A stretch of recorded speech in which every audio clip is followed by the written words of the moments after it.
It's not all sunshines and rainbows down at the Carlton Football Club, especially when they have probably some of the most passionate and vocal supporters in the AFL. They are coming hard for Michael Voss. They want results. Will they get it in 2026? Well, we'll have to find out as we preview the 2026 season of the Carlton Football Club. Let's go.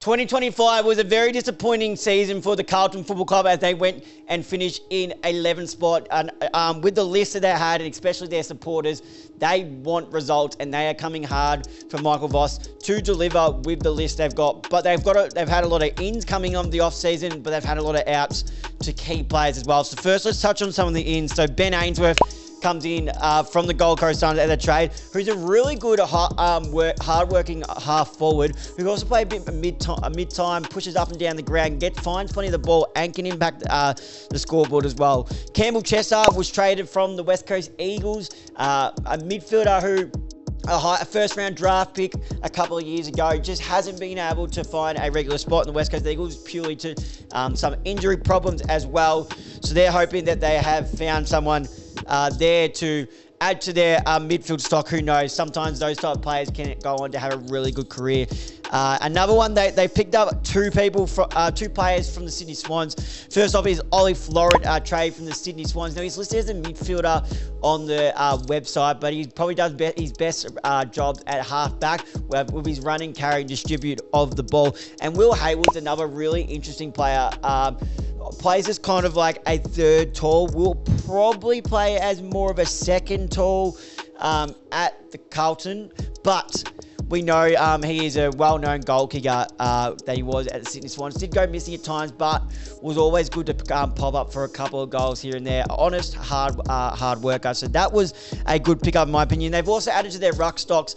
As we mentioned, as we're about to mention, they lost Tom de Koning. So they've added Liam Reedy from the Fremantle Dockers, who just found himself in the third seed behind Luke Jackson and Sean Darcy, which is probably always going to happen. Two solid ruckmans there, Luke Jackson being an absolute superstar. But just found himself in this third spot. Played a couple of games and looked okay. I know I had him in my Supercoach team last year on the... it was either as my second ruckman or as my third bench ruckman. And showed some signs, so it'll be interesting to see there. He'll go straight into that number 2 spot, probably behind Mark Picknett. But there'll be a case where he could probably fight for that number 1 spot if he tries really hard, because he did show some signs. We just didn't see it enough, purely because he was fighting for a spot behind Luke Jackson and Sean Darcy. Now, outs, there is a fair few outs going to other clubs. So we'll start off with Tom de Koning, which was a free agent and went over to St Kilda. Was always going to happen. The money that they were offering him was too good to refuse it. And he's going to be an interesting one because he started off the season as probably one of the number 1 rucks in the competition, but then just couldn't hold on to it for the whole season. He's coming into his own in his mid-20s now. Looked really good when he played as that number 1 ruck role, but then does he have the capacity to play that for a full season will be the question, and how is he going to fit in with the role of Marshall? But he's definitely one that they're going to miss down there. Mark Pittman's a really good tap ruckman, but he just doesn't get around. They get good use when actually stats-wise it's backed up. When Mark Pittman's in the ruck, their midfielders get best use, but he just doesn't have the same capacity and opposing figure around the ground as a TDK has. So he'll be one missed. Sam Doherty retired, and what a career Sam Doherty had. Was probably pushed out towards the back end of the season. Obviously, he had a lot of injuries, fought back from cancer. What an amazing story. What an amazing story he was. Let's just pull up some of his accolades so we don't sell him short. But halfback, as an All-Australian down to the half-back line. Then found a role as a wingman / midfielder to the back end of his year and was really influential there. So if we have a look here, 184 games, 31 goals. He was the Carlton co-captain from 2019 to 2021. He was a 2016 best and fairest. What's the John Nichols? Oh yeah, no, so 2016 best and fairest. 2017 All-Australian in that back half. What's the David Parkin medal then? Charitable one there. He's a 2-time David Parkin medalist. And he's also the 2023 Jim Stein Community Leadership Award winner. So what a career he was. Hard battle. We mentioned the the battles he had, multiple knee reconstructions and knee injuries, bouts of cancer twice, to be able to come back and do that was absolutely phenomenal. So hats off to Sam Doherty on a well-played career. What a player he was. And we move down the list here. Charlie Curnow. Obviously, one of the other big ones is Charlie Curnow requesting and getting the trade to the Sydney Swans. It leaves a big hole in that forward line for the Blues. Just obviously wasn't happy. Rumours was he just didn't get along with Michael Voss towards the end, was frustrating with reoccurring injuries, wanted to get out of the Melbourne Victoria bubble. Wanted to get out of there, so went across to the Sydney Swans, and geez, isn't he looking in good nick in pre-season so far? But he's going to be a big knock. We'll touch on what that means for the Carlton, for the Blues later on in this video, because I've got a big section where I want to cover that. Another couple trades. So Corey Durden was traded to the Port Adelaide Football Club. Not probably one that will hurt them as much. Honest player, but wasn't a consistent person in their best 22. So that won't hurt them as much. Elijah Hollands, he's still trying to work for that last SSP list spot. I think he still has plenty to offer. It's whether they're willing to take the baggage that he brings with the off-field dramas and problems that he's had. But he's a high-quality player. He's that high half-forward and midfield player. It's just going to be willing if they want to take the punt on him. Definitely has the skills, but it's just willing, as I said, if they're going to take the punt on him.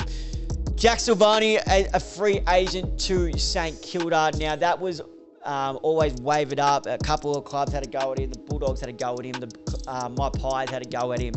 But when your dad's the list manager at St Kilda, we should have known from the start. He'll find a way to get it done. Now, it's obviously not ideal. I'm not going to, as I mentioned with the Lockie Neal one in the Brisbane video, I'm not going to touch on too much about it, but it's not ideal with the family stuff that's going on him, which will probably have it will have an effect on his game or his mental health. So thoughts go out, not to what Silvani did, but thoughts go out to Jack. I hope Jack's doing okay and hopefully get him through pre-season all right. It's going to be a lot to weigh on, especially going into a new club. So we'll see how that one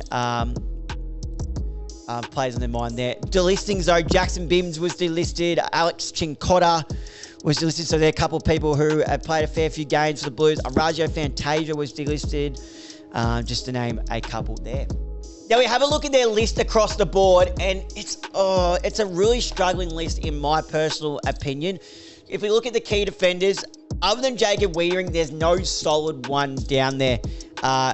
Harry Dean showed a little, was it Harry Dean or Harry O'Farrell? One of them showed a bit, then went down with an injury. But other than Jacob Wiedering, no one's really showing that can hold a spot as a key defender down there. So that's going to be interesting.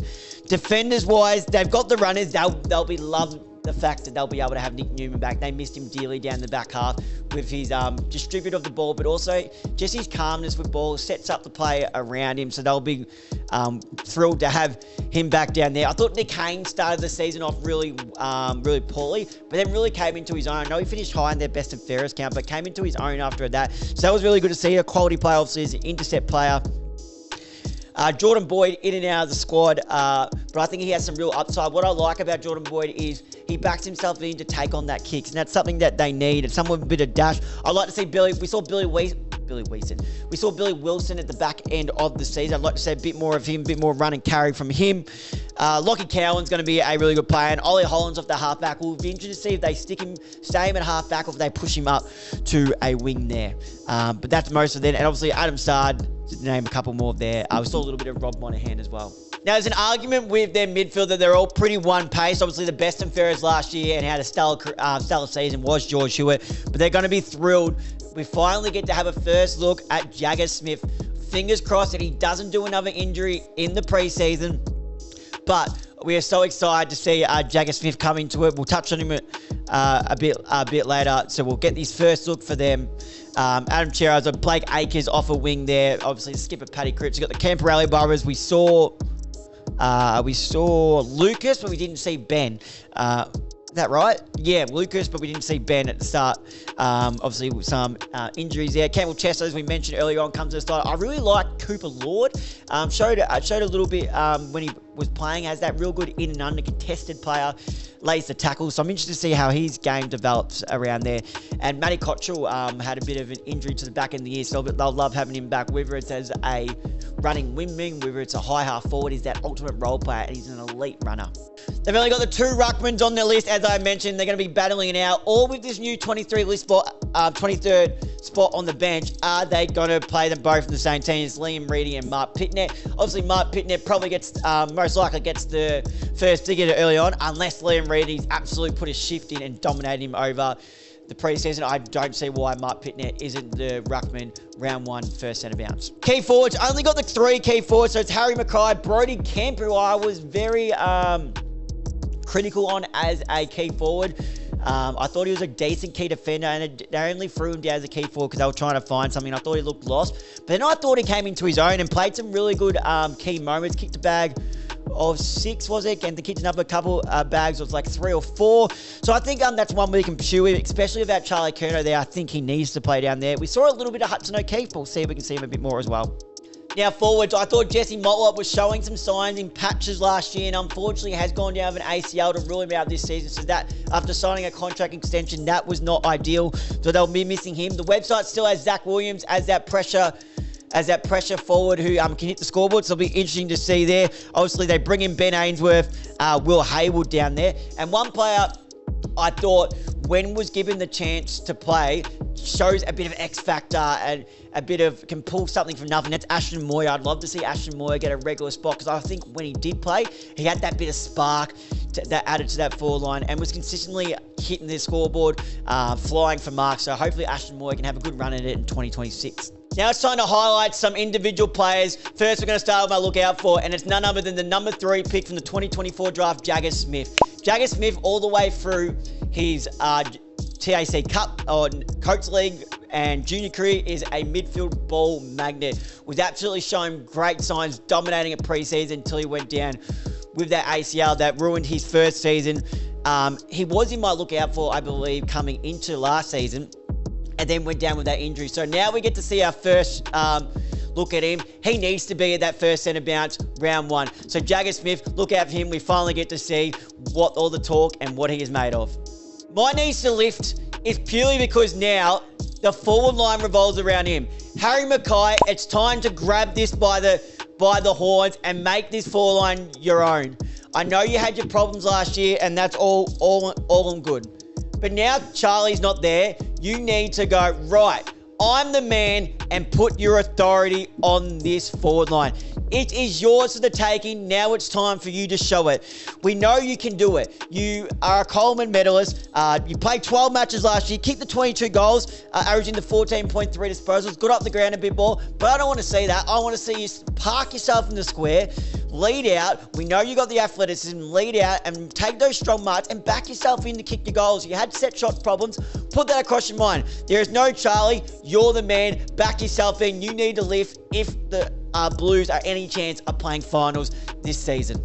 Now, in saying that, do I think the Blues will play finals in 2026? The answer to me is no.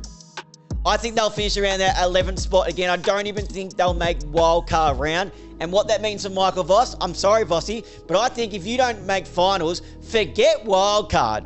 If you don't make the top 8, you're gone.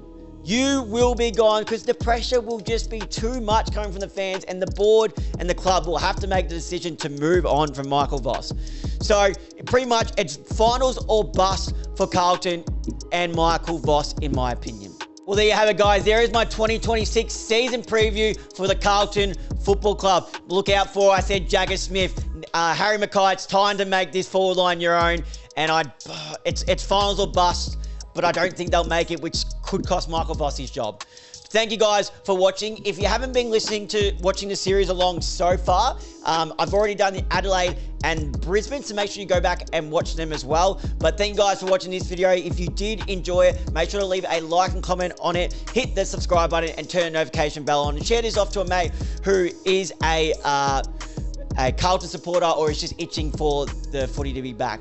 Good news though, if you don't have the time to watch the video and you're in your car driving to work or driving from work, I am going to have this available on audio as well. So thankful to all your audio listeners there, Spotify, Apple Podcasts. This will be available, so make sure you listen along. Hit that like button, hit the follow button as well. Turn the notification bell on so you notify whenever we upload. Again, share this off to a friend if you enjoy this. Share this off to a fellow Carlton supporter or someone, again, who is just itching for the footy to be back. And please, guys, remember to leave a 5-star rating, as that does help push the show out there. Thank you guys for listening and watching along. Until next time, I'll see you guys then.